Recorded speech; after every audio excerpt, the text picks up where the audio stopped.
De la première lettre de saint Paul, apôtre aux Thessaloniciens, chapitre 1er. Paul et Sylvain et Timothée, à l'église des Thessaloniciens qui est en Dieu le Père et en Jésus-Christ le Seigneur, que la grâce et la paix vous soient données. Nous rendons continuellement grâce à Dieu pour vous tous, faisant mention de vous dans nos prières, nous rappelant sans cesse l'œuvre de votre foi, le travail de votre charité et la fermeté de votre espérance en notre Seigneur Jésus-Christ devant Dieu notre Père. Nous savons, frères bien-aimés de Dieu, que vous avez été élus. Notre évangile ne vous ayant pas été prêché en parole seulement, mais avec puissance, avec l'Esprit Saint et avec une pleine persuasion, car vous n'ignorez pas que nous nous sommes montrés ainsi parmi vous à cause de vous. Et vous-même, vous avez été mes imitateurs et ceux du Seigneur, en recevant la parole au milieu de beaucoup de tribulations, avec la joie du Saint-Esprit, en sorte que vous êtes devenus un modèle pour tous les croyants de la Macédoine et de l'Achaïe. Non seulement, en effet, la parole du Seigneur a retenti de chez vous dans la Macédoine et dans l'Achaïe, mais votre foi en Dieu s'est fait connaître en tout lieu, de telle manière que nous n'avons pas besoin d'en parler. Car on raconte à notre sujet quel accès nous avons eu auprès de vous, et comment vous vous êtes convertis à Dieu en abandonnant les idoles pour servir le Dieu vivant et vrai, et pour attendre des cieux son Fils, qu'il a ressuscité des morts, Jésus, qui nous délivre de la colère à venir. Chapitre 2. Vous savez vous-même, frères, que notre arrivée chez vous n'a pas été sans résultat. Après avoir souffert et reçu des outrages à Philippe, comme vous le savez, nous prîmes de l'assurance en notre Dieu pour vous annoncer l'évangile de Dieu au milieu de bien des combats. Car notre prédication ne repose ni sur l'erreur, ni sur des motifs impurs, ni sur la fraude. Mais selon que Dieu nous a jugés dignes de nous confier l'évangile, ainsi nous parlons, non comme pour plaire à des hommes, mais pour plaire à Dieu qui sonde nos cœurs. Jamais en effet nous n'avons usé de paroles flatteuses, comme vous le savez. Jamais nous n'avons eu la cupidité pour mobile, Dieu en est témoin. Nous n'avons point cherché la gloire qui vient des hommes, ni de vous, ni des autres. Nous aurions pu nous produire avec autorité comme apôtres de Christ, mais nous avons été pleins de douceur au milieu de vous, de même qu'une nourrice prend un tendre soin de ses enfants. Nous aurions voulu, dans notre vive affection pour vous, non seulement vous donner l'évangile de Dieu, mais encore nos propres vies, tant vous nous étiez devenus chers.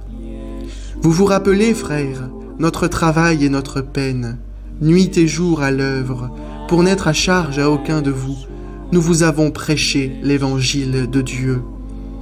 Vous êtes témoins, et Dieu l'est aussi, que nous avons eu envers vous qui croyez une conduite sainte, juste et irréprochable. Vous savez aussi que nous avons été pour chacun de vous ce qu'un père est pour ses enfants, vous exhortant, vous consolant, vous conjurant de marcher d'une manière digne de Dieu qui vous appelle à son royaume et à sa gloire. C'est pourquoi nous rendons continuellement grâce à Dieu de ce qu'en recevant la parole de Dieu que nous vous avons fait entendre, vous l'avez reçue non comme la parole des hommes, mais ainsi qu'elle l'est véritablement, comme la parole de Dieu qui agit en vous qui croyez. Car vous, frères, vous êtes devenus les imitateurs des églises de Dieu qui sont en Jésus-Christ dans la Judée, parce que vous aussi, vous avez souffert de la part de vos propres compatriotes les mêmes maux qu'elles ont souffert de la part des Juifs. Ce sont ces Juifs qui ont fait mourir le Seigneur Jésus et les prophètes, qui nous ont persécutés, qui ne plaisent point à Dieu et qui sont ennemis de tous les hommes, nous empêchant de parler aux païens pour qu'ils soient sauvés, en sorte qu'ils ne cessent de mettre le comble à leurs péchés, mais la colère a fini par les atteindre. Pour nous, frères, après avoir été quelque temps séparés de vous, de corps, mais non de cœur, nous avons eu d'autant plus ardemment le vif désir de vous voir.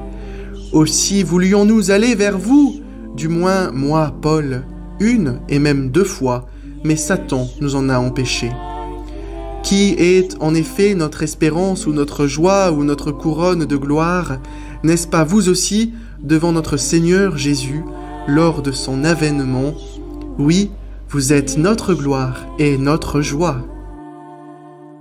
Chapitre 3e. C'est pourquoi, impatients que nous étions et nous décidons à rester seuls à Athènes, nous envoyâmes Timothée, notre frère, ministre de Dieu dans l'évangile de Christ, pour vous affermir et vous exhorter au sujet de votre foi, afin que personne ne fût ébranlé au milieu des tribulations présentes, car vous savez vous-même que nous sommes destinés à cela. Et lorsque nous étions auprès de vous, nous vous annoncions d'avance que nous serions exposés à des tribulations, comme cela est arrivé et comme vous le savez. Ainsi, dans mon impatience, j'envoyais m'informer de votre foi, dans la crainte que le tentateur ne vous eût tenté et que nous n'eussions travaillé en vain. Mais Timothée, récemment arrivé ici de chez vous, nous a donné de bonnes nouvelles de votre foi et de votre charité, et nous a dit que vous avez toujours de nous un bon souvenir, désirant nous voir comme nous désirons aussi vous voir. En conséquence, frères, au milieu de toutes nos calamités et de nos tribulations, nous avons été consolés à votre sujet à cause de votre foi. Car maintenant nous vivons, puisque vous demeurez fermes dans le Seigneur. Quelle action de grâce en effet nous pouvons rendre à Dieu à votre sujet pour toute la joie que nous éprouvons à cause de vous devant notre Dieu. Nuit et jour, nous le prions avec une extrême ardeur de nous permettre de vous voir et de compléter ce qui manque à votre foi. Que Dieu lui-même, notre Père, et notre Seigneur Jésus aplanissent notre route pour que nous allions à vous. Que le Seigneur augmente de plus en plus parmi vous et à l'égard de tous cette charité que nous avons nous-mêmes pour vous, afin d'affermir vos cœurs pour qu'ils soient irréprochables dans la sainteté devant Dieu notre Père, lors de l'avènement de notre Seigneur Jésus avec tous ses saints. Au chapitre 4e. Au reste, frères, puisque vous avez appris de nous comment vous devez vous conduire et plaire à Dieu, et que c'est là ce que vous faites, nous vous prions et nous vous conjurons au nom du Seigneur Jésus de marcher à cet égard de progrès en progrès. Vous savez en effet quels préceptes nous avons donnés de la part du Seigneur Jésus.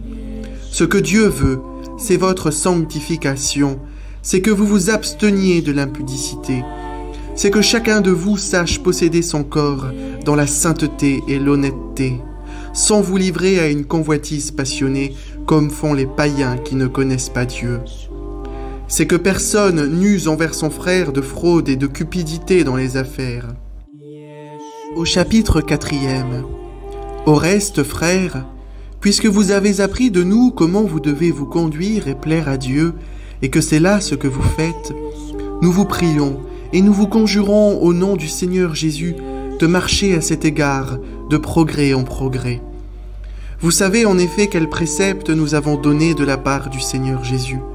Ce que Dieu veut, c'est votre sanctification, c'est que vous vous absteniez de l'impudicité, c'est que chacun de vous sache posséder son corps dans la sainteté et l'honnêteté, sans vous livrer à une convoitise passionnée comme font les païens qui ne connaissent pas Dieu. C'est que personne n'use envers son frère de fraude et de cupidité dans les affaires, parce que le Seigneur tire vengeance de toutes ces choses, comme nous l'avons déjà dit et attesté. Car Dieu ne nous a pas appelés à l'impureté, mais à la sanctification. Celui donc qui rejette ses préceptes ne rejette pas un homme, mais Dieu, qui vous a aussi donné son Saint-Esprit. Pour ce qui est de l'amour fraternel, vous n'avez pas besoin qu'on vous en écrive, car vous avez vous-même appris de Dieu à vous aimer les uns les autres. Et c'est aussi ce que vous faites envers tous les frères dans la Macédoine entière. Mais nous vous exhortons, frères, à abonder toujours plus dans cet amour, et à mettre votre honneur à vivre tranquille, à vous occuper de vos propres affaires et à travailler de vos mains, comme nous vous l'avons recommandé, en sorte que vous vous conduisiez honnêtement envers ceux du dehors et que vous n'ayez besoin de personne. Nous ne voulons pas, frères, que vous soyez dans l'ignorance au sujet de ceux qui dorment, afin que vous ne vous affligiez pas comme les autres qui n'ont point d'espérance. Car si nous croyons que Jésus est mort et qu'il est ressuscité, croyons aussi que Dieu ramènera par Jésus et avec lui ceux qui sont morts. Voici en effet ce que nous vous déclarons d'après la parole du Seigneur. Nous, les vivants, restés pour l'avènement du Seigneur, nous ne devancerons pas ceux qui sont morts, car le Seigneur lui-même a un signal donné, à la voix d'un archange et au son de la trompette de Dieu, descendra du ciel, et les morts en Christ ressusciteront premièrement. Ensuite, nous, les vivants, qui serons restés, nous serons tous ensemble enlevés avec eux sur des nuées, à la rencontre du Seigneur dans les airs, et ainsi nous serons toujours avec le Seigneur. Consolez-vous donc les uns les autres par ces paroles. Chapitre 5e. Pour ce qui est des temps et des moments, vous n'avez pas besoin, frères, qu'on vous en écrive. Car vous savez bien vous-même que le jour du Seigneur viendra comme un voleur dans la nuit. Quand les hommes diront « paix et sûreté », alors une ruine soudaine les surprendra, comme les douleurs de l'enfantement surprennent la femme enceinte, et ils n'échapperont point. Mais vous, frères, vous n'êtes pas dans les ténèbres, pour que ce jour vous surprenne comme un voleur. Vous êtes tous des enfants de la lumière et des enfants du jour. Nous ne sommes point de la nuit, ni des ténèbres. Ne dormons donc point comme les autres, mais veillons et soyons sobres. Car ceux qui dorment, dorment la nuit, et ceux qui s'enivrent, s'enivrent la nuit. Mais nous qui sommes du jour, soyons sobres, ayant revêtu la cuirasse de la foi et de la charité, et ayant pour casque l'espérance du salut. Car Dieu ne nous a pas destinés à la colère, mais à l'acquisition du salut par notre Seigneur Jésus-Christ, qui est mort pour nous, afin que, soit nous veillions, soit que nous dormions, nous vivions ensemble avec lui. C'est pourquoi, exhortez-vous réciproquement, et édifiez-vous les uns les autres, comme en réalité vous le faites. Nous vous prions, frères, d'avoir de la considération pour ceux qui travaillent parmi vous, qui vous dirigent dans le Seigneur et qui vous exhortent. Ayez pour eux beaucoup d'affection à cause de leur œuvre. Soyez en paix entre vous. Nous vous prions aussi, frères, avertissez ceux qui vivent dans le désordre, consolez ceux qui sont abattus, supportez les faibles, usez de patience envers tous. Prenez garde que personne ne rende à autrui le mal pour le mal, mais poursuivez toujours le bien, soit entre vous, soit envers tous. Soyez toujours joyeux, priez sans cesse, rendez grâce en toutes choses, car c'est à votre égard la volonté de Dieu en Jésus-Christ. N'éteignez pas l'esprit, ne méprisez pas les prophéties, mais examinez toutes choses, retenez ce qui est bon, abstenez-vous de toute espèce de mal. Que le Dieu de paix vous sanctifie lui-même tout entier, et que tout votre être, l'esprit, l'âme et le corps, soient conservés irrépréhensibles lors de l'avènement de notre Seigneur Jésus-Christ. Celui qui vous a appelé est fidèle, et c'est lui qui le fera. Frères, priez pour nous. Saluez tous les frères par un saint baiser. Je vous en conjure par le Seigneur, que cette lettre soit lue à tous les frères, que la grâce de notre Seigneur Jésus-Christ soit avec vous. De la deuxième lettre de saint Paul apôtre aux Thessaloniciens. Paul et Sylvain et Timothée à l'église des Thessaloniciens qui est en Dieu notre Père et en Jésus-Christ le Seigneur, que la grâce et la paix vous soient données de la part de Dieu notre Père et du Seigneur Jésus-Christ. Nous devons à votre sujet, frères, rendre continuellement grâce à Dieu, comme cela est juste, parce que votre foi fait de grands progrès et que la charité de chacun de vous tous à l'égard des autres augmente de plus en plus. Aussi, nous glorifions-nous de vous dans les églises de Dieu à cause de votre persévérance et de votre foi au milieu de toutes vos persécutions et des tribulations que vous avez à supporter. C'est une preuve du juste jugement de Dieu, pour que vous soyez jugés dignes du royaume de Dieu pour lequel vous souffrez. Car il est de la justice de Dieu de rendre l'affliction à ceux qui vous affligent, et de vous donner à vous qui êtes affligés du repos avec nous, lorsque le Seigneur Jésus apparaîtra du ciel avec les anges de sa puissance, au milieu d'une flamme de feu, pour punir ceux qui ne connaissent pas Dieu et ceux qui n'obéissent pas à l'évangile de notre Seigneur Jésus. Ils auront pour châtiment une ruine éternelle, loin de la face du Seigneur et de la gloire de sa force. Lorsqu'il viendra pour être, en ce jour-là, glorifié dans ses saints et admiré dans tous ceux qui auront cru, car notre témoignage auprès de vous a été cru. C'est pourquoi aussi, nous prions continuellement pour vous, afin que notre Dieu vous juge digne de la vocation, et qu'il accomplisse par sa puissance tous les desseins bienveillants de sa bonté et l'œuvre de votre foi, pour que le nom de notre Seigneur Jésus soit glorifié en vous, et que vous soyez glorifiés en lui, selon la grâce de notre Dieu et du Seigneur Jésus-Christ. Chapitre 2.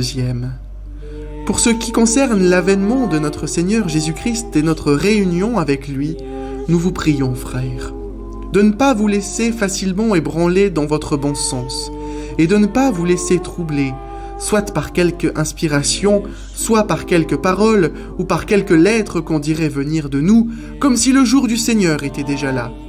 Que personne ne vous séduise d'aucune manière. Car il faut que l'apostasie soit arrivée auparavant, et qu'on ait vu paraître l'homme du péché et le fils de la perdition, l'adversaire, qui s'élève au-dessus de tout ce qu'on appelle Dieu ou de ce qu'on adore, jusqu'à s'asseoir dans le temple de Dieu, se proclamant lui-même Dieu. Ne vous souvenez-vous pas que je vous disais ces choses lorsque j'étais encore chez vous? Et maintenant, vous savez ce qui le retient, afin qu'il ne paraisse consentant. Car le mystère de l'iniquité agit déjà. Il faut seulement que celui qui le retient encore ait disparu.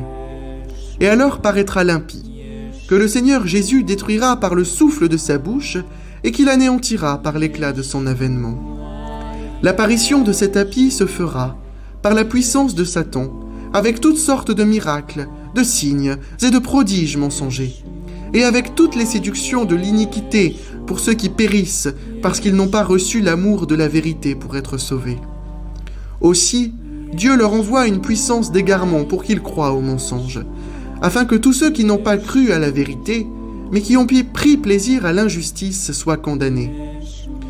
Pour nous, frères bien-aimés du Seigneur, nous devons à votre sujet rendre continuellement grâce à Dieu, parce que Dieu vous a choisi dès le commencement pour le salut, par la sanctification de l'Esprit et par la foi en la vérité. C'est à quoi il vous a appelé par notre évangile, pour que vous possédiez la gloire de notre Seigneur Jésus-Christ. Aussi donc, frères, demeurez fermes et retenez les instructions que vous avez reçues, soit par notre parole, soit par notre lettre. Que notre Seigneur Jésus-Christ lui-même, et Dieu notre Père, qui nous a aimés et qui nous a donné par sa grâce une consolation éternelle et une bonne espérance, console vos cœurs et vous affermisse en toute bonne œuvre et en toute bonne parole. Chapitre 3. Au reste, frères, priez pour nous, afin que la parole du Seigneur se répande et soit glorifiée comme elle l'est chez vous, et afin que nous soyons délivrés des hommes méchants et pervers, car tous n'ont pas la foi. Le Seigneur est fidèle, il vous affermira et vous préservera du malin. Nous avons à votre égard cette confiance dans le Seigneur, que vous faites et que vous ferez les choses que nous recommandons. Que le Seigneur dirige vos cœurs vers l'amour de Dieu et vers la patience de Christ. Nous vous recommandons, frères, au nom de notre Seigneur Jésus-Christ, de vous éloigner de tout frère qui vit dans le désordre, et non selon les instructions que vous avez reçues de nous. Vous savez vous-même comment il faut nous imiter, car nous n'avons pas vécu parmi vous dans le désordre. Nous n'avons mangé gratuitement le pain de personne, mais dans le travail et dans la peine, nous avons été, nuit et jour, à l'œuvre pour n'être à charge à aucun de vous. Ce n'est pas que nous n'en eussions le droit, mais nous avons voulu vous donner en nous-mêmes un modèle à imiter. Car lorsque nous étions chez vous, nous vous disions expressément, si quelqu'un ne veut pas travailler, qu'il ne mange pas non plus. Nous apprenons cependant qu'il y en a parmi vous quelques-uns qui vivent dans le désordre, qui ne travaillent pas, mais qui s'occupent de futilités. Nous invitons ces gens-là, et nous les exhortons par le Seigneur Jésus-Christ à manger leur propre pain en travaillant paisiblement. Pour vous, frères, ne vous lassez pas de faire le bien. Et si quelqu'un n'obéit pas à ce que nous disons par cette lettre, notez-le, et n'ayez point de communication avec lui, afin qu'il éprouve de la honte. Ne le regardez pas comme un ennemi, mais avertissez-le comme un frère. Que le Seigneur de la paix vous donne lui-même la paix en tout temps, de toute manière. Que le Seigneur soit avec vous tous. Je vous salue, moi, Paul, de ma propre main.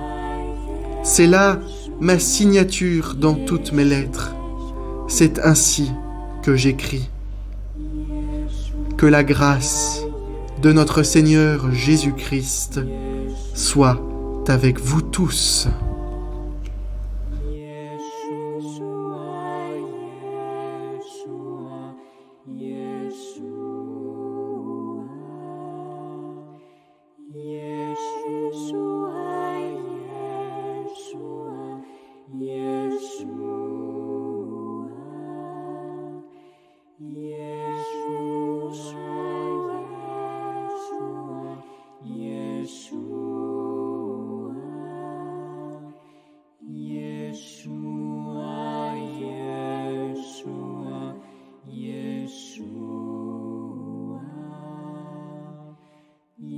Yeshua.